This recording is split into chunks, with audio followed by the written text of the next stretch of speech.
you came to me on the balcony and said you're going to pack your bags and leave, that's a problem. Hi. How's it going? What's the conversation? Hi guys, welcome back to my channel. Hi. It's Zachary Reality and happy Tuesday. You're probably wondering why my shirt says drunk.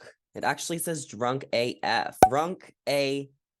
Not that I am that, because I'm the farthest thing from that. But I did get this shirt in college for like a St. Patrick's Day parade. How many shirts do you guys still have from like college or even high school? Like there's a few that just kind of hang around and you just throw them on whenever. So that's what I did. So welcome back to my channel. Make sure to give this video a thumbs up and subscribe if you are new here.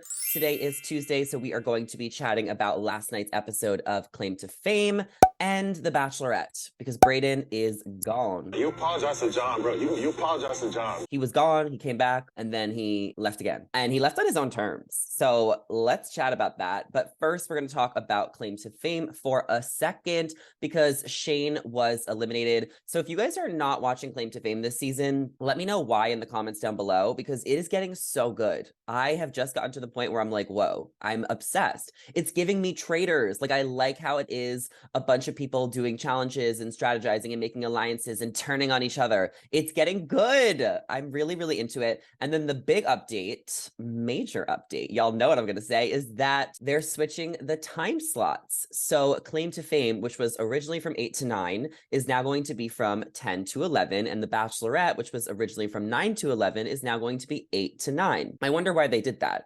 Now, I originally said in my first video that I'm glad that Claim to Fame was on first, because otherwise I would have probably never discovered this show and got into it, because after The Bachelorette, I go on to film my content and see what's going on, and then I go to sleep, right? So whatever. So now that The Bachelorette is on instead of Claim to Fame, like, what? Like, is this the plan all along? Was the plan to get people hooked on Claim to Fame? Was the numbers and the ratings something weird? Were people complaining about The Bachelorette being on too late because it is more of a popular show than Claim to Fame? I'm still going to keep up with both shows regardless of this, but what do you guys think about this? Was this like a plan to get just more press or something? Because, you know, sometimes people want like a little wow, you know, when it's like the middle of a season. I don't even know, but like this could somehow be strategic. But what do you guys think about the time changes? I'm kind of like indifferent about it, but I'm just like shocked. It was more shocking than what happened with Shayne and with Brayden. So we're down Shayne and Brayden. They both left. So Shayne was eliminated. She is Eddie Murphy's daughter.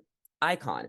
And I looked up Claim to Fame and I was like, wait, these are all A-list celebrities relatives. Like, I didn't even realize that at first. I thought maybe like B-list at least, but like everyone's A-list. Dolly Parton, Tom Hanks, and then whoever else is going to be revealed. Big time celebs. And I love that they give video messages while the contestants go home, so then we can really see the relationship. And this week we saw Shayne's relationship with her dad, Eddie Murphy, who is an icon. Was he not the donkey in Shrek?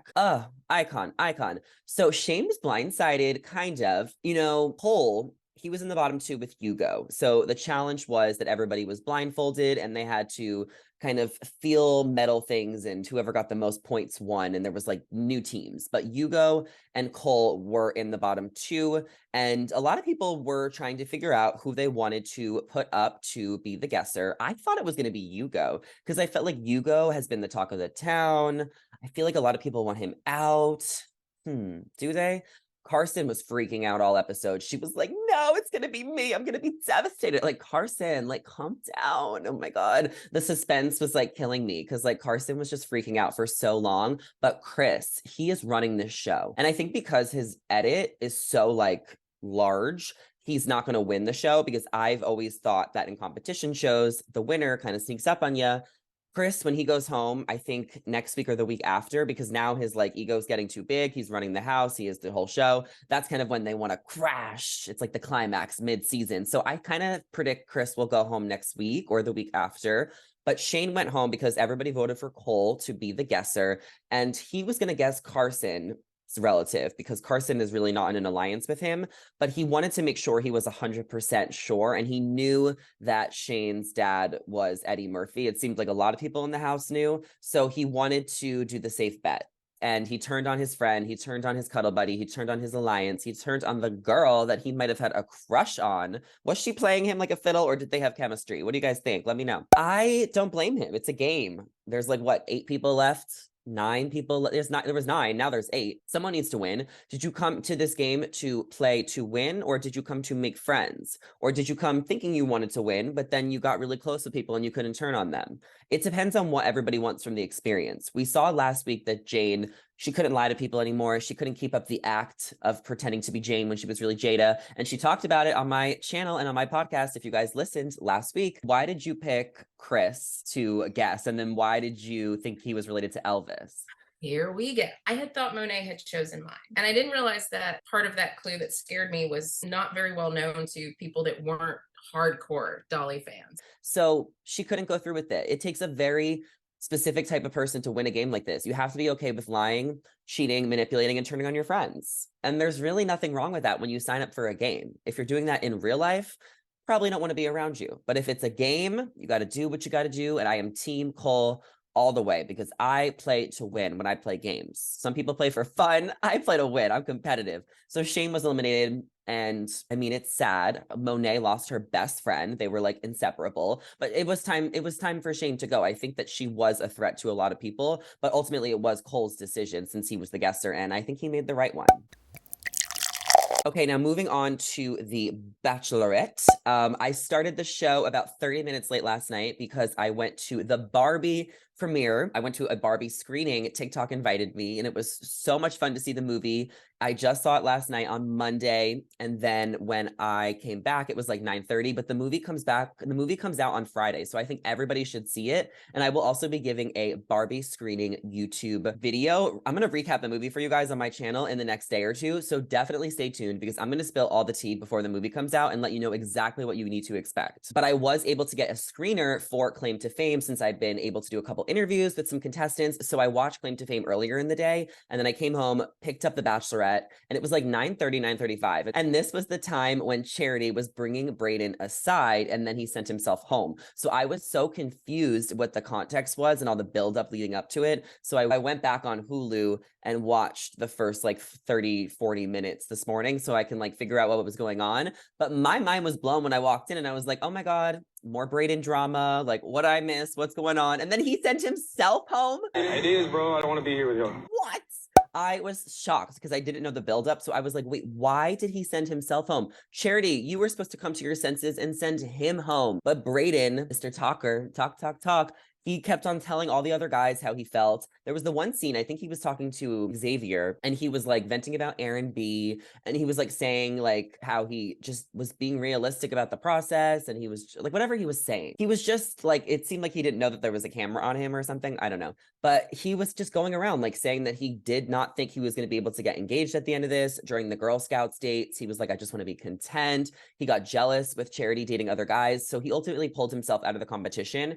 And Charity was really upset about it because she was so into him. Like we said from the beginning, he got the first impression rose. He got a one-on-one with a rose. Like she actually was into him. So even though he had drama with all the guys, and that was evident during the Girl Scouts group date when they all said they wanted to eat Brayden. Wait, I need to participate in this trend. They all said they wanted to eat Brayden. Charity didn't care if some of the guys like had it out for him or if he wasn't the most popular guy in the house. Like she literally did like him. And she was kind of upset when he sent himself home, especially because she probably wanted to make that decision for herself. And I wonder when she would have made it, but he made the decision for her. So I hope that this is something that Charity can kind of learn and grow from because she should have sent him home. Charity should have been the one to send him home. Brayden, I feel like it's backwards. I don't know if it's backwards or not, but Brayden, they all voted for Brayden. We have to sacrifice someone, don't we? Yeah, I could not believe that he sent himself home. And, you know, she really liked him, but ultimately, like, he was just being a negative. He just like could not deal with the process. And all the guys were really coming for him. I mean, he obviously put his foot in his mouth so many times, and what else is there to talk about in the house? He really was like always the person like saying things that he shouldn't say. So I'm not surprised that a lot of the guys came for him. And he really took a lot of his anger out on Aaron B, who, you know, last week told Charity some of the things that he was saying when he already had a rose at the cocktail party. And I said last week that I thought Aaron B did the right thing because he did. Aaron B needed to tell Charity what Brayden was saying. Otherwise, she wouldn't have known what a jackass he was being in the house. But Brayden really got upset that Aaron B told Charity that. and thought that he was like trying to mess with their connection because he was like threatened or jealous, and that like wasn't the case. But my relationship with her has nothing to do with you. I didn't talk about your relationship with her. I talked about your actions around the house, because I feel like your actions have not matched with what you're actually telling Charity. You came to me on the balcony and said you're going to pack your bags and leave. That's a problem. But that's how Brayden saw things. So he took the problems he was having in his relationship with Charity, he took out on Aaron B, and their tension and their drama. Aaron B versus Brayden really squared up all the way till the end, because Brayden ended up coming back to talk to Charity. He kind of wanted to just like leave on a better note. It didn't seem like he wanted to go back into the house. Fine, I think that's fair. Like, he did kind of leave on a sour note. I mean, it was wrong that he interrupted the guy that he interrupted, but that guy got like really pissed off too. Like, bro, I think his name was John. You would have got a rose anyway if Charity really liked you, I promise. But I understand how frustrating it is when you don't get so much time with the person, and like timing is of the essence. But where Brayden went wrong is that he walked by the guys without acknowledging them. Never a smart move. In Bachelor Nation history, you do not walk in without acknowledging the group. Remember Heather from Matt James's season? Remember Chantel from, whose season was she on? Chantel. She walked in like episode 3. Ben Flanick. But she originally was on, I don't care about her personal life. Like, what season was she on? Brad Womack's season. And then she went to Ben Flanick's season. I'm dead. Yeah, and it just doesn't go well when you walk past to talk to the lead and don't acknowledge the group. So that's where Brayden went wrong. And they all confronted him in the van, which was like a lot. It just kind of felt like a big gang up. And it's just like, why can't he just drive away? Everyone's like, go home, go home. As in, like, it's not up to them. It's just like, when will the guy who's driving the car like shut the door and just step on the pedal? Like, why was he just sitting in the van with all these guys gathered around him? It was just like a lot to watch, and I kind of felt bad for him in that moment. But I'm so excited to see what Brayden has to say for himself at the Men Tell All, because he really came in hot this season. A lot of it probably was the edit, but he also was being really immature. Was he being realistic at times? I mean, he definitely spoke facts at times about how crazy the show is, but like, we already know that. It's a show. Like, you signed up for it. Like, he was like acknowledging things that like we already knew. Like, he's just like speaking for the room when it's just like unnecessary. Like, he just says the unspoken things. I didn't want to see these jackasses, so I'm not happy with You, bro. Aaron, I'll whoop your ass, bro. Get my So I'm not sad that he's gone. He was not right for Charity. He was the drama on the show, but it was just getting too much. So now we can focus on the 9 or 10 or 8 remaining guys. So bye, Brayden. I can't wait to see what he says at the Men Tell All. And I honestly think he went to Paradise. I think he went to Bachelor in Paradise. Not sure, but... Welcome back, Queen Serena. Other than that, I don't even remember who else went home. A couple other guys went home who just like didn't have a lot of airtime. But then Charity's first one-on-one date was with Dotun. And a lot of people think that he's going to be the winner and that he's going to be her person. And they had a really great connection. They jumped off a bridge. I would never do that, ever. A lot of people on The Bachelor will write like what their biggest fear is, like when they're like when they're doing the application process. And whenever you say your biggest fear is, a lot of times producers in the past would put people on dates that they wrote was their biggest fear. So like, for example, Chelsea during Juan Pablo's season, she didn't even jump off the bridge. She had the same date as Charity and Dotun, where they had to jump off the bridge in Washington, right? Oh my God, they're in Washington. I forgot to mention that. So this girl, Chelsea, like, she refused to jump off the bridge with Juan Pablo. Like, she was too scared. She was not going to do it. And I'm like, yes, I can't believe they did it twice. I would never jump off a bridge. I'm so scared of heights. I'm so scared of falling. I do not want to go skydiving. I don't go on roller coasters. I could never do that. And Dotun is so tall. Charity must have felt so safe. She must have felt so safe. So she's totally smitten over him. They have a really great connection. And I think they're going to go the distance. He's definitely going to be in my top 4 with Aaron B, Xavier, who got the second one-on-one date, and then Joey, who is just the cutest, isn't he? He just gets cuter every single episode. I swear to God. And then Sean is starting to get a little bit more airtime. So maybe he'll get like 5 or 6. And then the rest of the guys, I don't think I know their names. I know there's one John, but I don't know anyone else's name yet. Sorry. And Xavier had the second date, and it also went really well. Charity was kind of talking about some of her insecurities and her past relationships. And Xavier was talking about like his father and his mother and how like good of a relationship they have, and how his mom is sick, but her father will still do anything for her, like no matter what it is. And that's like how he wants to treat a woman. So I thought it was really sweet and really cute, and he got the rose as well. So that was kind of the episode. We're down to like 8 guys left on The Bachelorette. We're down to like 8 people left on Claim to Fame. And I want to hear what you guys thought of the 2 episodes. What did you think of the big Brayden meltdown? What did you think of Cole turning on Shayne? Let me know your thoughts in the comments down below.